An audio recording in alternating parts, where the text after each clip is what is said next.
நல்லா நிறைய நெகட்டிவ்ஸ் எல்லாம் வருது படத்துக்கு. ஃபர்ஸ்ட் டைம்லேருந்து கெட்ட வார்த்தையெல்லாம் பேசுகிறாங்க படத்தை பார்த்து. அவ்வளோ நெகட்டிவ் இருக்குது. அப்படி ஒரு நெகட்டிவாக ஒன்றும் அப்படி இல்லை, பார்க்கலாம், நல்லா தான் இருக்கு. அவரோட லாஸ்ட் படம் எல்லாம் சொல்கிறாங்க இப்படி சொதப்பு இது சொதப்புனால நல்லா தான் இருக்கு. லாஸ்ட் படம் அது இது கன்ஃபார்மாக எதுவுமே சொல்லலை, நல்லா தான் இருக்கு. கொடுக்குற ரூபாய்க்கு வர்த்தா இருக்க படம். ஆமாம், இவ்வளோ மணிக்கு நல்லா என்டர்டெயினாக தான் இருந்துச்சு, பார்க்கலாம். 3 ஹவர்ஸில் எப்படி இருக்கு படம்? புரியல. 3 ஹவர்ஸ் படம் தேவையா? அது எனக்கு தெரியலையே. நல்லா, பட் இவ்வளோ நேரம் நல்லா தான் இருந்துச்சு. நாங்கள் நல்லா ஜாலியாக என்ஜாய் பண்ணி படம் பார்த்தோம். ஃபேமிலி வாட்சிங் தான் ஃபேமிலி வாட்சிங் மூவி தான். நாங்கள் நாங்கள் தமிழ்நாட்டிலேருந்து இல்லை எப்படி இருக்கு? ஓகே, ரொம்ப லெந்தியாக இருக்குது, ரொம்ப லெந்தி. கொஞ்சம் கட் பண்ணி எடுத்துருப்பாங்கன்னா நல்லாயிருக்கும். படம் ஃபர்ஸ்ட் டைம் போது நல்ல நெகட்டிவ் வருது கேரளாவிலேருந்து. யாருமே பிடிக்கல, ஃபேன்ஸு போல பிடிக்கல. ரைட் கெட்ட வார்த்தையெல்லாம் பேசிட்டு போகிறாங்க. ஆமாம் ஆமாம், அப்படி படத்தில் ஏதாவது அந்த அளவுக்கு இல்லை, பார்க்கலாம், உட்காந்து பார்க்கலாம். கொஞ்சம் டைம் ஒரு 3.25 மணி நேரங்கிறது கொஞ்சம் கட் பண்ணி கொஞ்சம் ஷார்ட்டாக போட்டால் படம் கொஞ்சம் நல்லாயிருக்கும். 3 ஹவர் எல்லாம் தேவையா வருது? தேவையில்லை, நிறைய சீன்ஸ் தேவையில்லை. அது கொஞ்சம் இதாக்குனா நல்லாயிருக்கும் படம். அவரோட லாஸ்ட் படம் வந்து இப்படி எல்லாம் சொதப்பல் ஆகிடுது.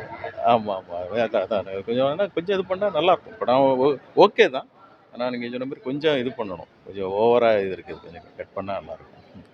பாட்டு சீன்லாம் தேவையில்லாத சீனில், அதான் நல்ல சஸ்பென்ஸாக போயிட்டுருக்க சமயத்தில் இடையில கொஞ்சம் பாட்டை கொண்டு போட்டுறாங்க. அது தெலுங்கு படம் அந்த மாதிரி உள்ளதுக்கு ஓகே. இங்கே நம்ம தமிழுக்கு கூட சுமார், மலையாளத்துலலாம் அங்கே பார்க்கவே மாட்டாங்க. ஏன்னா மலையாள படங்கள் ஃபுல்லாக அப்படி வராதில்ல. நல்ல சீன்ஸ் நல்லா வர சமயத்தை திடீர்னு குத்து பாட்டு அந்த மாதிரி வருது. எப்படி இருக்கு படம்?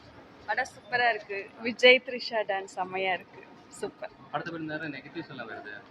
இல்லை, நெகட்டிவ் ஒன்று வருது. படத்தை பற்றி சொல்லுங்கள், எப்படி இருக்கு? நல்லா இருக்கு. படத்தில் என்ன பிடிச்சிருக்கு? Dance, action. நல்லா இருக்குது, சூப்பராக இருக்குது. கோட்டில் ஒவ்வொருத்தரும் வாய்ஸு மற்றது எல்லாமே நல்லா இருக்குது.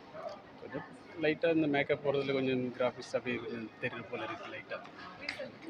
മോഹൻലാൽ അഭിനയിച്ച വിജയ് അഭിനയമൊക്കെ എങ്ങനെയുണ്ടായിരുന്നു? அப்படி சூப்பருங்க, டான்ஸ் எல்லாம் நல்லா இருக்குது. ஓகே, சேம் இந்த என்ட்ரி எல்லாம் கொஞ்சம் சேம் ரிப்பீட் பண்ணுற மாதிரியே இருக்குது. ഓക്കെ ശരി, താങ്ക് യു. കൊള്ളാം, എനിക്കിഷ്ടപ്പെട്ടു. പിന്നെ കുഴപ്പമില്ല, വെങ്കട് പ്രഭു പറഞ്ഞ അത്രയൊന്നും ഇല്ല, എന്തായാലും കൊള്ളായിരുന്നു. എല്ലാവരും നെഗറ്റീവ് ആണ് പറയുന്നത്, അതിലെന്തെങ്കിലും ബ്രോയ്ക്ക് പറയാനുണ്ടോ? എനിക്കങ്ങനെ പ്രത്യേകിച്ച് നെഗറ്റീവായിട്ടൊന്നും തോന്നിയിട്ടില്ല. വെങ്കട് പ്രഭു ഹൈപ്പ് കൊടുത്ത അത്രയൊന്നും ഇല്ല ഇതിൽ. കൊള്ളായിരുന്നു, പക്ഷേ കാണാൻ കൊള്ളാം, കണ്ടിരിക്കാൻ കൊള്ളാം എന്നുള്ളേ ഉള്ളൂ. പൈസ മുതലാവില്ല എന്നൊക്കെ പറയുന്നുണ്ട്, അതിലെന്തെങ്കിലും കാര്യമുണ്ടോ? ഒരു കാര്യമില്ല, വെറുതെയാണ് പറയുന്നത്. കാണണമെങ്കിൽ വന്ന് കാണണം, അത്രേ ഉള്ളൂ. അതിന് നെഗറ്റീവ് അടിച്ചില്ല, 10 ദിവസം തൊട്ട് ഭയങ്കര ഡീഗ്രേഡിംഗ് ആണ് പടം. അല്ല, ഡീഗ്രേഡിംഗ് ഒന്നും അല്ല. പടത്തിൽ അവിടെ ഇവിടെ ഫ്ലോസ് ഉണ്ട്, പക്ഷെ കണ്ടുകൊണ്ടിരിക്കാം. തിയേറ്ററിൽ വന്ന് കണ്ടാൽ കുറച്ചുകൂടെ ബെറ്റർ ആയിരിക്കും തോന്നുന്നു.